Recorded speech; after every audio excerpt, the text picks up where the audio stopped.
Meenakshi Faculty of Allied Health Sciences, BSc Technology courses. Apply now.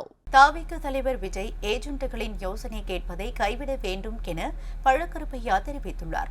சீர்காழியில் செய்தியாளர்களை சந்தித்த அவர், அன்புமணியை முதலமைச்சராக ஆக்குகிறேன் என்று சொன்னவர்கள் ஆக்கிவிட்டார்களா என கேள்வி எழுப்பினார்.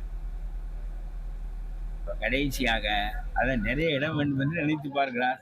நடத்த பார்க்கட்டும். நான் சொல்கிறேன், விஜயகாந்த் 3வது அணி வைத்து வீணாக போயிட்டார்.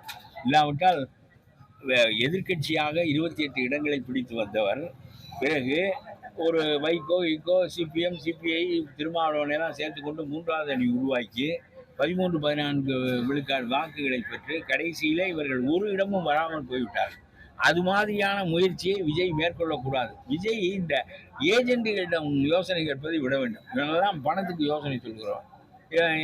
அன்புமணியவே முதலமைச்சர் ஆக்குகிறேன் என்று சொல்லிவிட்டு வந்தவன் இப்பொழுது விஜயை முதலமைச்சர் ஆக்குகிறேன் என்று சொல்வதற்கு இங்கே வந்திருக்கிறான்.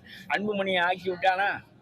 ஆகவே நாம் யோசித்து பார்க்க வேண்டும். அரசியலில் நாம் வயது நிறைய இருக்கிறது. முதல் படியில் நடக்காவிட்டால் 2வது படியில் நடக்கட்டும். முதலில் நாம் ஊன்றிக்கொண்டு ஒன்றும் இல்லாமல் போய் கமல் கட்சியை போல தொலைத்தெறியப்படுகின்ற நிலைமை ஏற்பட்டு விட்டால் வீணாக போய்விடும். நான் ஒரு பேச்சுக்கு சொல்கிறேன். நான் அதில் அவருடைய போக்குப்படி அரசியல் நடத்துகிறார். ஆனால் இவர் ஒரு மோசமான தோல்வியை சந்திக்க நேர்ந்தால் பிறகு வீணாகி. அதனால் நான் சொல்லுகிறேன், 2 அணி தான் இருக்க வேண்டும். ஒன்று ஸ்டாலின் வேண்டும் என்று சொல்லுகிற அணி, இன்னொன்று எடப்பாடி தலைமையில் உள்ள ஸ்டாலின் வேண்டாம் என்று சொல்லுகிற அணி. இந்த அணியில் எல்லாரும் வேண்டாதவர்கள் எல்லாம், திமுக வேண்டாம் என்று நினைக்கின்றவர்கள் இங்கே தான் இருக்க வேண்டும். தவிர வாக்குகளை பிரிப்பதோ கொள்வக்கூடாது.